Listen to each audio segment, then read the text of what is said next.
Hey guys, welcome back to Practical History. Today's topic is called the two Judaisms. So a lot of people don't actually realize this, but there's actually, I would say, okay. So there's many different types of Judaisms. We're going to talk about what are the two biggest branches. Not everyone agrees that these are the two biggest branches, but let's begin. All right. So in the beginning, there was Judaism, and there was a bit of a split around the first century. I guess, first century. Yeah. So there were let's say the mainstream Judaism. Okay, mainstream Judaism. We'll refer to that as kind of a mix of Pharisaic and I don't know how you say it. Sadducees. I don't know. Pharisaic Judaism. There's a group called the Sadducees. Honestly, a lot of this is a lot of the pronunciation that I've heard has come from Christians, and Christians often don't do things with excellence. It's a tragic thing. I went to a church that had an emphasis on that, but frankly, they just don't. It's just, I don't know. If it's good enough, it's good enough for God, is a recurring belief. God forgive us. This should not be so. Anyway, it's never too late to repent of anything. Or too early, I guess. Yeah. So, Pharisaic Judaism had an emphasis on, I guess, what the words meant literally. In some sense, you could say this is a textualist view of the Bible, but that's not actually correct. It's more of a textualist view at the time. So it's not what the words meant when they were written to people everywhere. It's what the words mean to the current Jewish society, which took things very literally. And then there was the other half that was other view, which took things not, I wouldn't say symbolically, but like there was an emphasis on intention. What was the spirit, as you would say? And maybe that's not so inaccurate to say the spirit behind it. There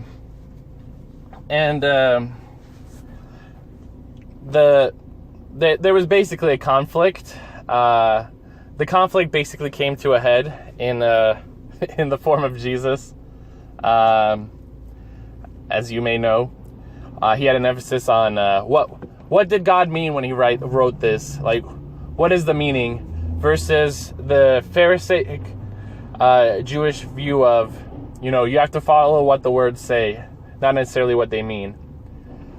Anyway, a bit of persecution occurs. The Jews heavily persecute the Christians. There's pretty much a heavy split. Eventually, the Jewish temple is destroyed.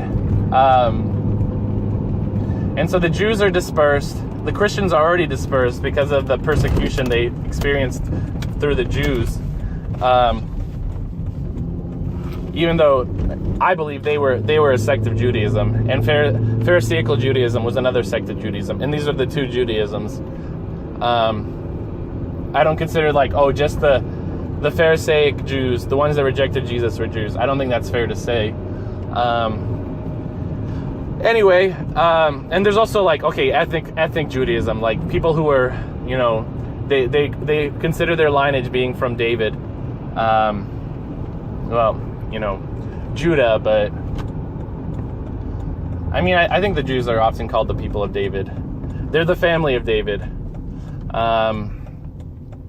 You could say family of Abraham, but yeah, it's a complicated story because that includes all the Jews, not that's the sons of Judah. But, you know, what is a Jew?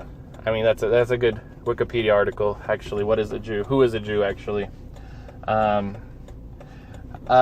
lot of people in Jewish studies, we spend a lot of time, well, hopefully not a lot of time, but a lot of time is devoted to studying or asking the question, who is a Jew? Anyway, they're both the Christians, you know, that sect of Judaism, and the Pharisees, that sect of Judaism, are in the Roman Empire now. They're dispersed. They're both being persecuted by the Romans now. And what the Christians do is they kind of make a fuss with the Romans, and the fuss is like, hey, you know, don't count us among the Jews. Okay, we're our own religion.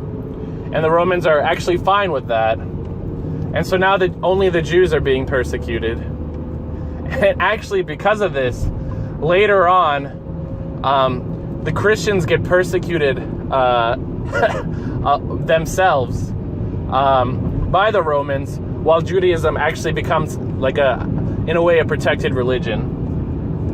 And so, because the Christians split apart from the Jews, they actually lose some of the protection they had, even though they were being persecuted, and they become individually persecuted because of their faith.